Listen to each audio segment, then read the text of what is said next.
6월 22일 오늘의 말씀은 로마서 12장 9절에서 21절입니다.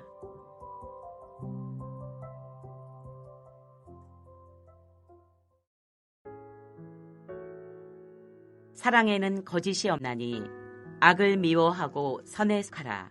형제를 사랑하여 서로 우애하고 존경하기를 서로 먼저 하며 부지런하여 게으르지 말고 열심을 품고 주를 섬기라. 소망 중에 즐거워하며 환난 중에 참으며 기도에 항상 힘쓰며 성도들의 쓸 것을 공부하며 손 접대하기를 힘쓰라. 너희를 박해하는 자를 축복하라. 축복하고 저주하지 말라. 즐거워하는 자들과 함께 즐거워하고 우는 자들과 함께 울라. 서로 마음을 같이 하며 높은 데 마음을 두지 말고 도리어 낮은 데 처하며 스스로 지혜 있는 채 하지 말라. 아무에게도 악을 악으로 갚지 말고 모든 사람 앞에서 선한 일을 도모하라. 할 수 있거든 너희로서는 모든 사람과 더불어 화목하라. 내 사랑하는 자들아, 너희가 친히 원수를 갚지 말고 하나님의 진노하심에 맡기라. 기록되었으되 원수 갚는 것이 내게 있으니 내가 갚으리라고 주께서 말씀하시니라. 내 원수가 줄이거든 먹이고 목마르거든 마시게 하라. 그리함으로 내가 숯불을 그 머리에 쌓아 놓으리라. 악에게 지지 말고 선으로 악을 이기라. 로마서 12장 9절에서 21절 말씀을 함께 묵상하겠습니다. 바울은 12장에서 16장에 새 이스라엘 하나님의 백성이 어떻게 살아야 하는지를 가르쳐주고 있습니다. 어제 본문에서는 교회 공동체를 하나님께서 주신 은사를 가지고 잘 섬겨야 함을 알려주고 있고요. 오늘 본문에서는 다양한 은사를 가진 성도들이 어떻게 공동체적인 삶을 살 것인지 말해주고 있습니다. 오늘 본문은 수미 쌍관 형식으로 구성되어 있는데요. 본문의 첫 절인 9절과 마지막 절인 21절이 같은 내용을 기록하고 있습니다. 9절에 보면 사랑에는 거짓이 없나니 악을 미워하고 선에 속하라고 하지요. 21절도 악에게 지지 말고 선으로 악을 이기라고 합니다. 선과 악을 함께 기록하면서 악을 버리고 선을 취하라고 하지요. 사랑해야 하는 공동체는 제일 먼저 악을 멀리하고 선을 행하는 공동체입니다. 10절에서 20절은 공동체 안에서 어떻게 사랑해야 하는지를 나열해서 설명하는데요. 본문이 길기 때문에 특징적인 것 위주로 살펴보겠습니다. 10절에 형제를 사랑하고 서로 우애하고 존경하기를 서로 먼저 하라고 합니다. 여기서 눈여겨볼 것은 존경하기를 서로 먼저 하라는 것입니다. 존경하는 것은 상대방을 인정하고 높이 평가하는 것인데요. 존경하기를 먼저 하는 것, 이것이 가능한 것은 지체가 남들이 알아주거나 특별한 능력이나 개인적인 매력이 있어서 먼저 존경하는 것이 아닙니다. 그 지체가 그리스도께서 피 흘려 사신 새로운 피조물이기 때문에 먼저 존경하는 것입니다. 존경받을 만한 무언가 있어서 먼저 존경하는 것이 아니고요. 이미 하나님의 사랑을 받는 자이기 때문에 먼저 존경하는 것입니다. 11절에 부지런하여 게으르지 말고 열심을 품고 주를 섬기라고 하지요. 부지런하여 게으르지 말라는 것은 그리스도인이 성실하게 그리고 열심히 살아야 한다는 것이죠.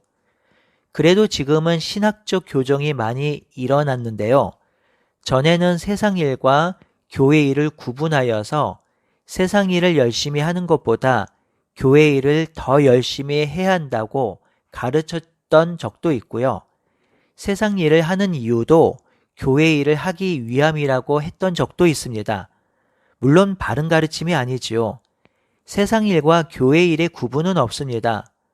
성도는 자신에게 주어진 책무와 의무를 성실하게 그리고 열심히 감당해야 합니다. 그러한 열심을 품고 주를 섬겨야 하지요.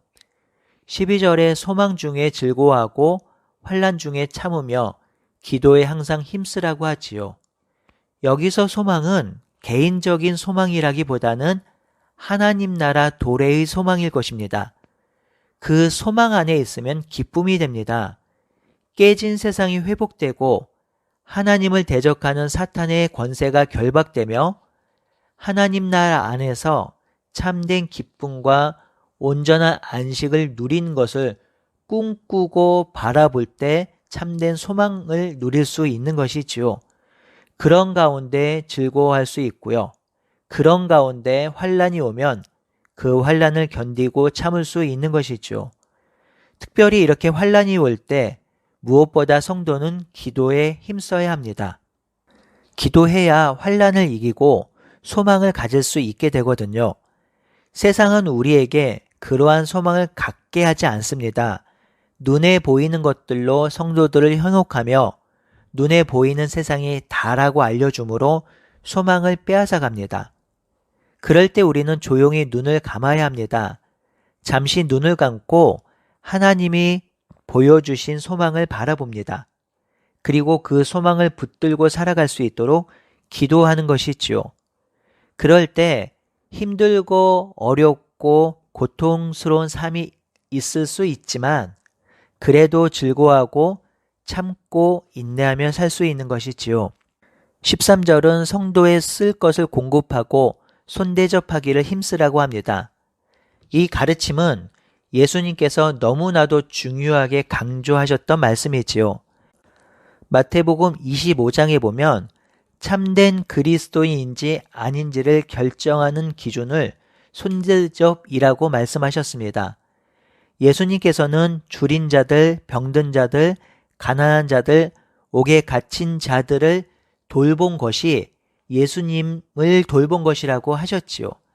그런 자들이 구원을 얻는다고 하셨는데 만약 힘든 지체들, 어려운 지체들, 아픈 지체들을 돌아보지 않고 그들의 필요를 채워주지 않는다면 어떻게 그 사람을 사랑한다 할 수 있겠느냐 하는 것입니다. 우리가 그리스도의 사랑을 받았다면 그리고 그 사랑을 누린다면 우리는 그 사랑을 나누어야 하지요. 그것이 바로 쓸 것을 공급하고 손대접을 하는 것입니다. 14절에 너희를 박해하는 자를 축복하고 축복하는 자를 저주하지 말라고 하십니다. 이 말씀도 우리 주님께서 하신 말씀이지요. 마태복음 5장에 보면 너희 원수를 사랑하며 너희를 핍박하는 자를 위해 기도하라고 하셨습니다. 지금 사도 바울의 권면은 우리 주님께서 가르치시고 보여주신 것들을 다시 알려주고 있는 것이지요. 여러분, 사랑해주는 사람, 좋아해주는 사람을 좋아하고 사랑하는 것은 이방인들도 그렇게 합니다. 성도들은 그 수준을 넘어서지요. 박해하는 사람, 저주하는 사람도 축복하는 자들이 바로 성도들이고 그리스도인입니다. 혹시 여러분을 핍박하는 사람이 있습니까? 이 시간 그 사람이 무엇이 필요한지 어떤 소원이 있는지를 생각하면서 진심으로 그 사람을 위해 기도하며 축복하기를 원합니다. 15절에는 즐거워하는 자들과 함께 즐거워하고 우는 자들과 함께 울라고 하지요. 이 말은 마음을 같이 하라는 말씀입니다. 이것이 가능한 것은 한 몸, 한 가족이기 때문입니다. 가족이 되면 그렇게 하잖아요. 교회는 가족이며 한 몸입니다. 그러니 함께 울고 함께 웃는 것이지요. 16절에 서로 마음을 같이하여 높은 데 마음을 두지 말고 도리어 낮은 데 처하여 스스로 지혜 있는 채 하지 말라고 합니다. 여기서 중요한 말은 무엇 하는 채 하지 말라는 것이지요. 잘 보이려고 많이 배운 척, 지식이 있는 척, 신앙이 있는 척 하지 말라고 합니다. 가식적이 되지 말라고 하지요. 이 가식하지 않는 것이 왜 중요하냐면요. 9절에 사랑에는 거짓이 없다고 했지요. 가식은 거짓의 탈을 쓰는 것인데요. 이렇게 가식하면 사랑이 깊어지지 않아요. 가식하면요. 어느 누구도 진실한 관계 속에 들어갈 수 없고요. 진실한 관계 속에 들어가지 않으면 깊은 사랑을 할 수 없습니다. 그러니 가식은 하지 말아야 하는 것이죠. 17절은 14절과 연결된 가르침인데요. 세상 속에서 세상 사람들과 어떤 관계를 맺어야 하는지를 알려줍니다. 여기서 중요한 단어는 아무에게도라는 단어입니다. 아무에게도라는 말은 모든 사람들 앞에서란 뜻인데요. 누구든지 차별 없이 대하라는 메시지지요. 나한테 잘했던 사람이건 잘못했던 사람이건 나에게 도움이 될 만한 사람이건 도움이 되지 않는 사람이건 부자건 가난한 사람이건 높은 지에 있는 사람이건 그렇지 않은 사람이건 차별 없이 대하라고 합니다. 이렇게 차별하지 않고 대하는 실제적인 예가 18절, 19절에 기록되어 있죠. 18절입니다. 할 수 있거든 모든 사람과 더불어 화목하라고 하죠. 할 수 있거든이 붙어 있는 것으로 보아 화목할 수 없는 사람들이 분명히 있었을 것이고요. 그 화목할 수 없는 자들과도 차별하지 말고 어떻게든 화목하게 지내라고 하는 것이죠. 그래서 모든 사람과 더불어 화목하라는 것입니다. 심지어 19절에는 원수에게 원수를 갚지 말고 원수를 사랑하라고 하십니다.